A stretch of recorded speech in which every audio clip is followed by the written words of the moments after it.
All right, mate. So what have you been doing to keep busy at the moment?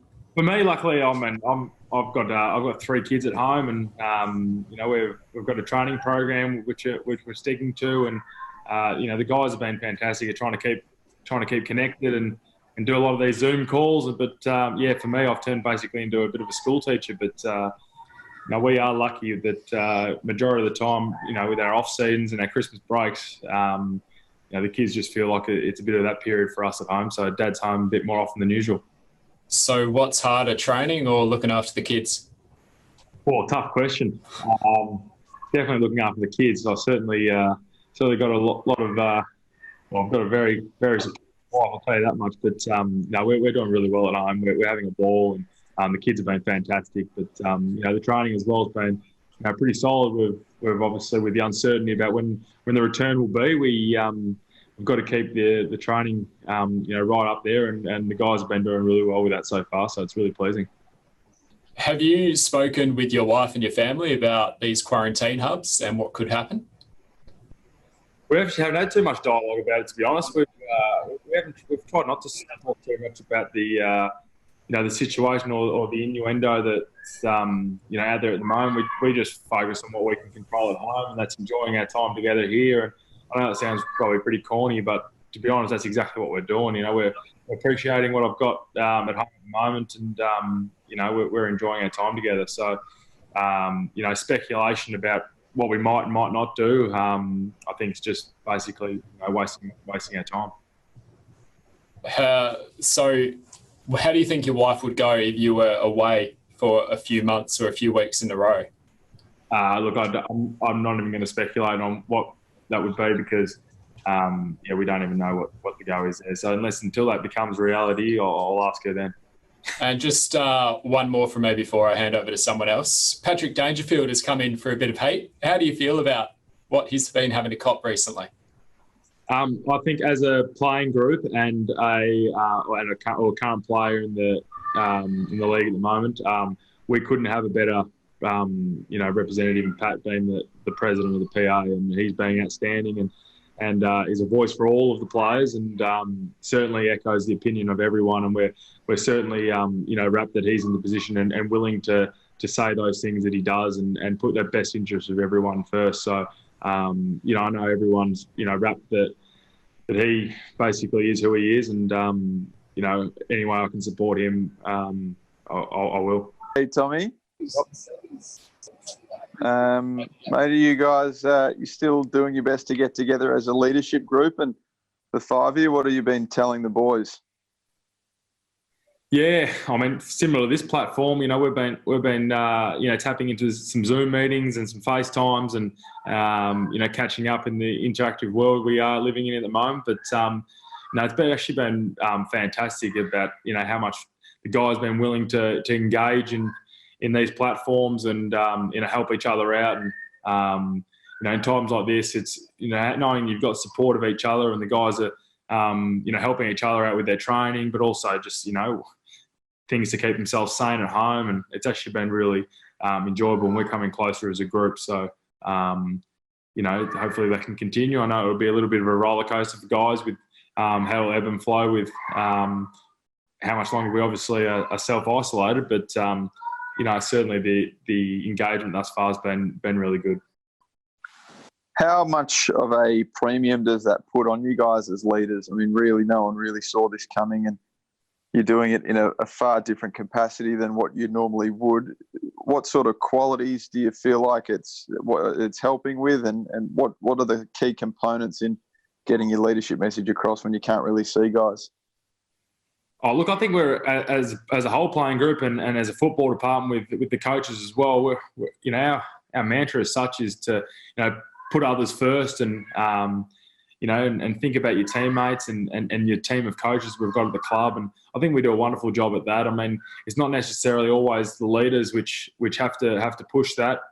Guys lead in different ways, and sometimes in this aspect, it's not necessarily the leaders who are leading the way as such and keeping the guys connected. We've got some amazing guys at our club who have a great knack of an influence on the group of being real people people persons, and we're leaning on those guys and to really keep us all connected. But it does take a level of engagement from everyone to want to do it. So that's the pleasing thing so far. You love being at the club. You're probably one of the prime candidates that would miss being around the boys. What is it about the daily grind that's you're missing the most? Yeah, you're spot on. I certainly miss being around at the footy club, and and the banter is certainly something I'm missing a lot. But I think it's just the training and sense of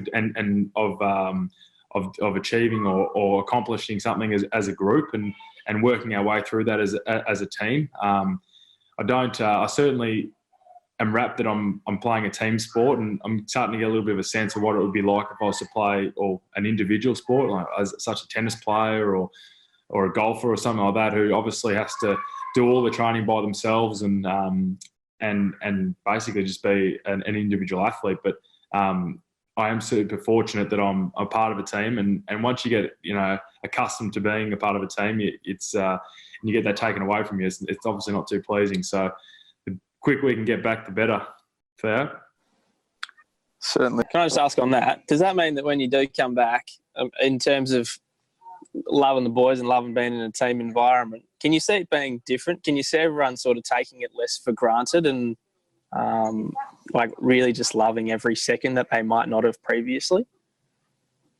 I think I can. I mean, I would think, and I talk to my friends and family back home, and certainly everyone's certainly not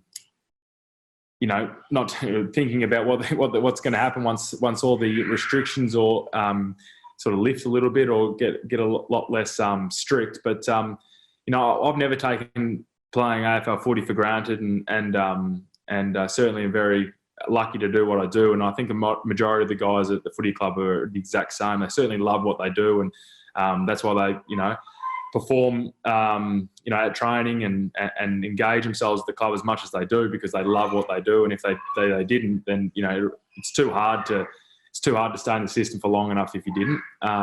So I know guys will definitely be wrapped to coming back, but to say taking it for granted or something like that, I think that's a bit of a stretch. I think you find yourself having a short career if you were to go down that path anyway. Sorry. Thanks. Are they your kids we can hear in the background? I'm on the slip and slide out the back. Oh, that's so cute. How? They're starting to get nude, so probably not best to. No. How old are they? My kids are 7, 4, and 1. Yeah, so you are doing a bit of homeschooling. Are many of the players doing homeschooling, and are you helping each other through that? Because it's quite hard. You mean homeschooling in terms of like online actual schooling? Kids are doing school again, because I'm learning a few things about year 2 at the moment, which is I'm thankful for Google. I've got some answers for my lad, but there's only a couple of us that are dads at the club. A lot of the coaches as well who are in the same boat. So we certainly are keeping in touch together about some things to keep the kids occupied. But friends and family are doing the same as well. So I'm loving seeing the help. I get text messages off the majority of the coaches every week telling me new activities to do with the kids. So we're certainly lucky in that regard. Yeah. Speaking of partners, have your partners been given any kind of directions as to whether they should limit what they're doing outside of the home to keep the players less likely to pick up coronavirus?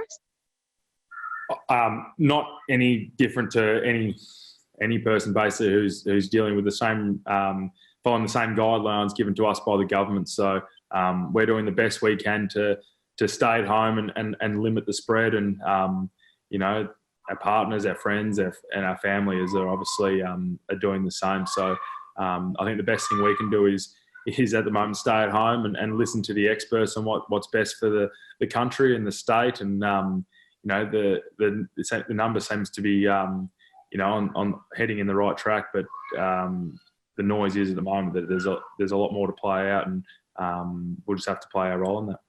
Yeah. Who's your training partner at the moment? Who are you working with?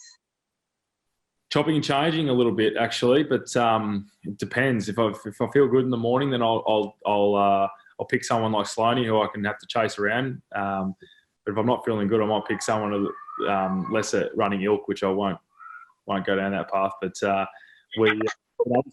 Everyone's training with different guys regularly, and which is really enjoyable. But it's also hard. So, as I said to Theo before, you get a greater appreciation for those individual athletes who grind away, all year.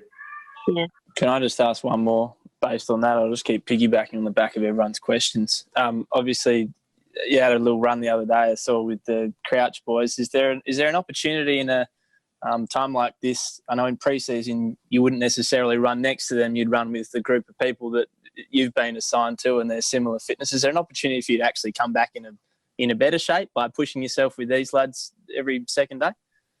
To be honest, I think it's really similar to how we are or how we do approach our off-season and our Christmas periods when we get given a program and that. And most of the guys, our HPT staff are fantastic at making sure that our programs are, as much as they are individualised, where you can work as a team and push yourselves to get greater time. So we'd like to think that we're going to be in the bracket of teams that come back in really good shape and can attack the year or whatever that may look like in great shape. And that's certainly something as a playing group we're aspiring to do. And if that's obviously training with people you feel are going to push you, then that's what it's going to take. Because there's plenty of guys that are starting to get a bit of a thirst for playing senior footy at the Crows at the moment. And there's obviously some game when they do roll around. Some guys are starting to get quite optimistic about playing, which is great for the competitive advantage, hopefully. I'll just jump in after that. Tom, it's Steve from AAP, mate. Do you expect that you'll have to do a mini pre-season again? And how long would that be to get back up to a point where you can actually play? Yeah, look, I'm not too sure. The information that I've heard or listened to at the moment is around that we will need to do something like that, certainly, before we do come back. So I think that's around making sure that everyone's physically ready to go come the season, and there's obviously not a huge amount of injuries and stuff like that goes into it. So I think training as a group is something which needs to happen. That's just my opinion. But for however long, I'm not too sure. But what I do know is, time's obviously precious, and we're wanting to get in as many games as possible. So, the later it goes, I suppose, the shorter that little mini pre-season would go for. That would be my thought. And I know there's a lot of talk about what the season will look like, but a 5-day break, is that the minimum? Can you go 5 day, 5 day, 5 day, or what sort of demands, I guess, would that put on yourself as a player? Yeah, I'm not too sure. It's a little bit harder for us older blokes, but I think whatever they come up with, I think the players and the footy clubs have to be really flexible and really buy into what what's going to take place. It's easy to say no than it is to say yes and start from there. So I think we're going to be a position where we just be all in, give our all, and whatever they throw at us, we thrive on and hopefully buy into. So we've got the best people I know at our footy club at the Crows. We're super lucky to have the coaches and high performance staff that we do, and I know they're going to have us in fantastic nick, whether that is 5-day breaks on the constant. So that's the reality, and that's the reality.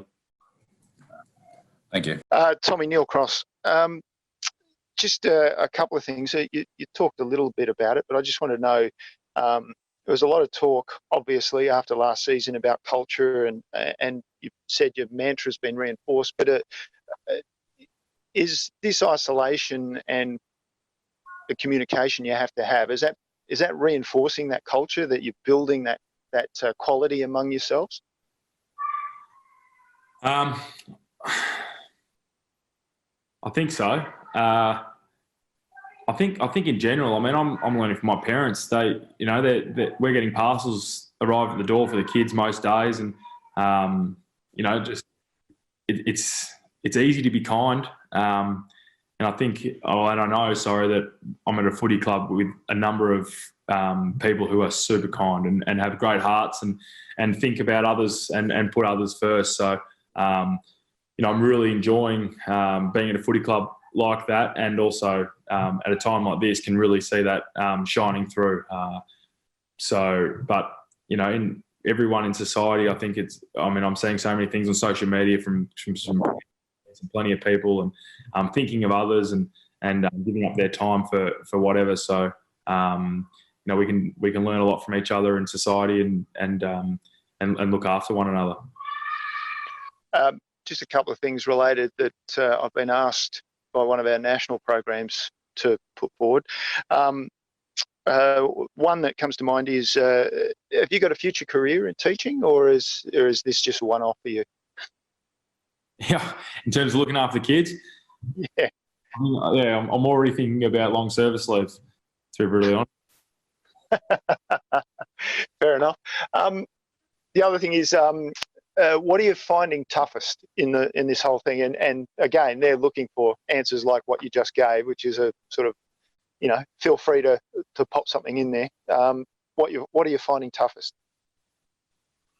I think you just forget how easy it was to live the life we were, in terms of going to the shops and going out for dinner and for lunch, and taking the kids outside and going to the parks and living those things, living that sort of life. And I know the kids we're fortunate. We've got a backyard so the kids can play, and I'm obviously really lucky. My kids are great kids. They're handling this really well. But going to the park, going for long walks and spending a lot of time outside, you certainly would like to have back. But at the same time, that's just what the cards we've been dealt at the moment. But interacting with our friends and our family, and obviously I'm from Victoria, and so is my wife. So most of our families obviously back in Victoria. So we're missing obviously seeing them. But in the spectrum of things where what a lot of other people are going through at the moment, they're obviously very minute worries. But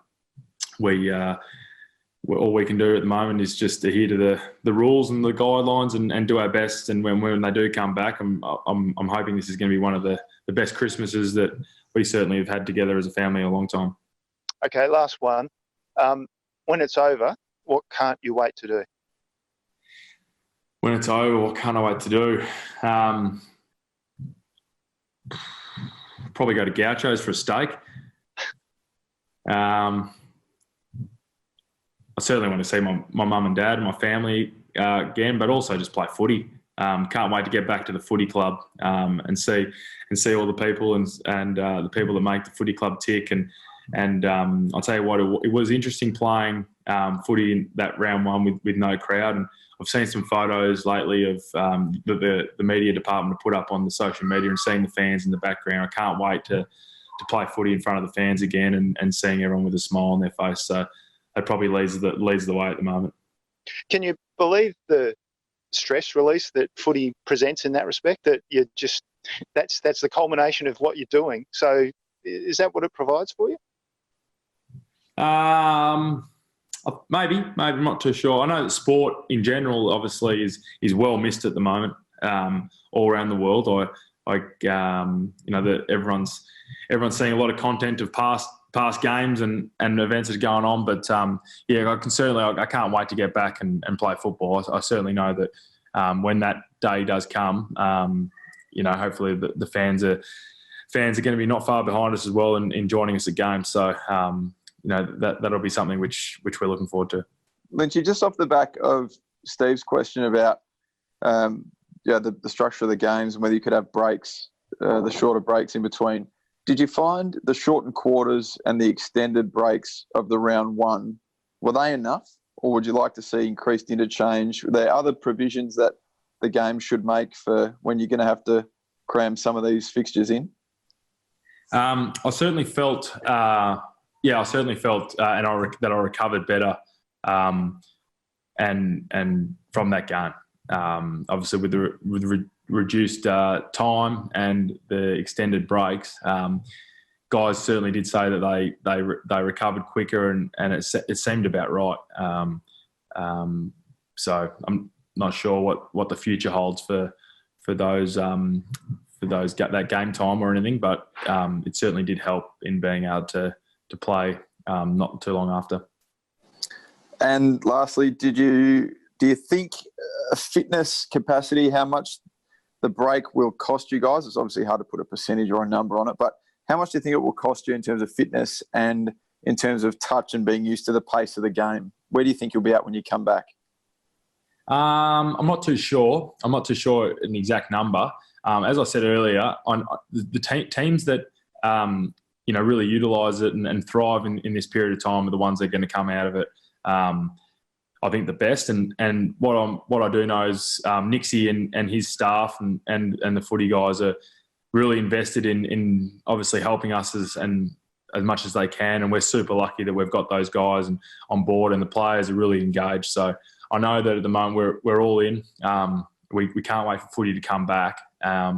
And guys are really sticking to their program really well and almost getting a real thirst for fitness at the moment. So I think a lot of guys are going to come back in really good shape. It won't take long for the footy conditioning to come back. But yeah, the guys are certainly training hard, and we've got a great team around us of support. You talked before that you're at a club where there are some really kind people. Can you perhaps name some of them and what they've been doing that's sort of shown this kindness during this time? Yeah, of course. Well, I'll start with some new faces. I mean, there's so many, obviously, that I could pick from. But new faces, obviously, Nixie's obviously been amazing for the playing group. Adam Kelly, our head of football, has been amazing in terms of thinking about everyone at the football club, taking a real key interest in obviously them and their families and making sure everyone's okay, almost above and beyond and too much. He's been amazing. Dan Jackson, our newly employed leadership coach, he's got a huge heart and is someone that we're very lucky to have, especially during a time like this as well. And then our head of welfare, Emma Barr, is has probably gone on Employee of the Year for the last 8 years. So she's someone we're obviously very close to, and certainly everyone appreciates her a lot. So there's a few people with some big hearts that are playing a magnificent role. But the playing group, the boys, adore each other and keeping in touch quite regularly. So it's certainly I do think I'm very lucky that I get to be a part of a team where I've got so many people taking care of us. Mm. And if I can get one more sneaky one in, and this is going to seem really out of left field, and sorry, I have a child on my lap at the moment too because homework. Anyway, you said before, obviously with no live sport, we're all, sort of obsessing over the past a little bit, and that's exactly what I'm going to do with you. You grew up in Victoria in the 90s. Did you have any sense growing up over the border what Tony Modra was really achieving at the Crows and Fremantle at the time? I think we're going to talk about Jordan and the documentary coming out on Sunday night. Yeah. We could if you like. No, footy related. The Last Dance documentary for ages. I'm watching that one, but love Mods. I actually used to be a Saints fan growing up, so I was very familiar with the Crows and their team, and that's the other great thing about our club. As I said before, we haven't got just guys that are in the club at the moment in the four walls that are reaching out. It's all the guys that are that have come and gone, and guys like Mods and Rod Jamison, and these guys are the fabric of the football club. And if you forget sometimes about how good Mods is, all you have to do is catch up with him, and he'll let you know and have a beer with him. So looking forward to seeing those guys again around the club, and certainly catching up on some highlights.